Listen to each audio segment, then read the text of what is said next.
Hi, Indira's angel சேனல்லேருந்து பேசுகிறோம். இன்றைக்கி Sunday special mutton குழம்பு எப்படி வைக்கலாங்கிறது ரெசிபி இன்றைக்கி செஞ்சு காமிச்சிருக்கேன். வாங்க வீடியோக்குள்ளே போகலாம்.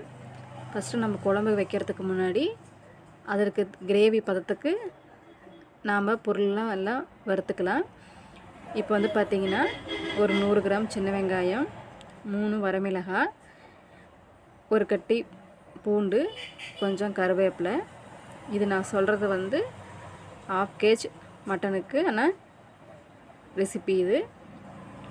இப்போ இது எல்லாமே நம்ம நல்லா வறுத்துக்கலாம். எண்ணெயில் நல்லா பச்சை வாசனை போகிற அளவுக்கு இது வந்து நம்ம நல்லா வறுக்கணும்.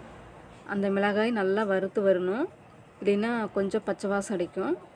அது நல்லா வறுத்து வரும்போது நாம் வந்து மசாலாவுக்கு தேவையான கொத்தமல்லி, ஜீரகம், பட்டை, சோம்பு, கசகசா எல்லாம் சேர்ந்து அதோடு சேர்த்து நம்ம நல்லா வறுத்துக்குவோம். ஏன்னா முதல்லையே நம்ம அதை போட்டோமா சீக்கிரம் கருகிறோம். அதனால தான் வெங்காயம் நல்லா வதங்கினதுக்கப்புறம் கடைசியாக அதை நம்ம போடுறோம்.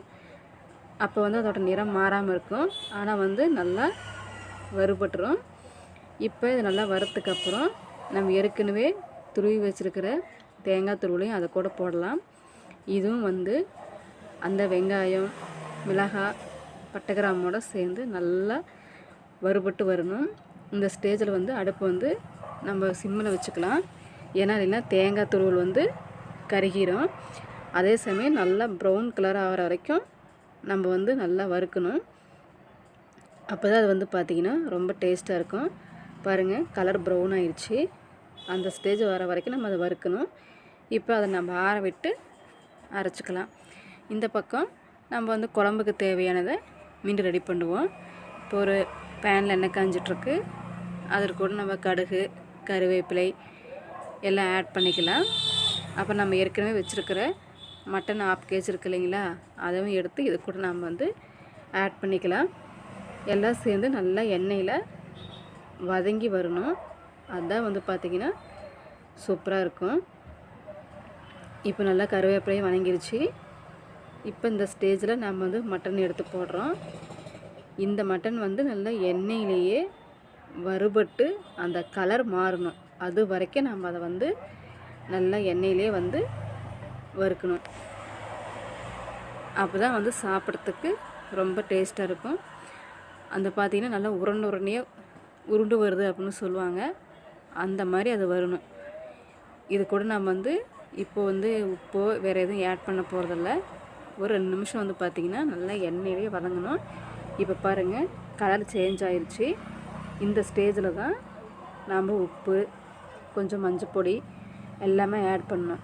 ஃபஸ்ட்டே நம்ம போட்டோமா அந்த கறி வந்து எண்ணெயோடு சேர்ந்து வதங்கி வராது. நல்லா வதங்கினதுக்கப்புறம் நம்ம உப்பு, நம்ம அது தேவையான பொருட்களை போட்டோமா அந்த சைலம் போய் அது கூட இறங்கி இன்னும் கறி வந்து பார்த்திங்கன்னா நல்லா திரண்டு உருண்டு நல்லா வரும். பாருங்கள், இந்த மாதிரி தான் இருக்கும். இப்போ இந்த ஸ்டேஜில் நாம் என்ன பண்ணுவோம், இந்த கறி வேக வைக்கிறதுக்கு தண்ணி ஊற்றிக்கலாம். ஒரு 1/2 லிட்டர் தண்ணி போல் நான் வந்து ஊற்றிக்கிறேன். இது வந்து நல்லா அந்த தண்ணியிலேயே வேகணும். இப்போ இது கூட நம்ம வந்து எந்த ஒரு மசாலா ஐட்டமும் ஆட் பண்ணக்கூடாது. கறி வந்து ஒரு அரை பதத்துக்கு அந்த தண்ணியிலேயே நல்லா கொதித்து வரணும். இப்போ பாருங்கள், நல்லா கொதிச்சிட்ருக்குது.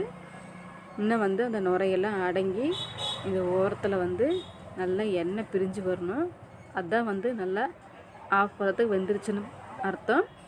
இப்போ நம்ம ஏற்கனவே வறுத்தோம் இல்லைங்களா, அது எல்லாத்தையும் இப்போ நம்ம அரைச்சி பொடி பண்ணி வச்சாச்சு. இப்போ அந்த மசாலாவை இது கூட ஆட் பண்ணுறோம். ஆட் பண்ணி இப்போ இந்த மசாலாவும் இன்னும் ஒரு அரை பதமாக வேகணும் இல்லைங்களா, அதுக்காக இன்னும் கொஞ்சம் தண்ணி ஆட் பண்ணுவோம். தண்ணி ஆட் பண்ணால் தான் இன்னும் கொஞ்சம் நல்லா நமக்கு வந்து வெந்து சாப்பிட்றதுக்கு டேஸ்ட்டாக இருக்கும்.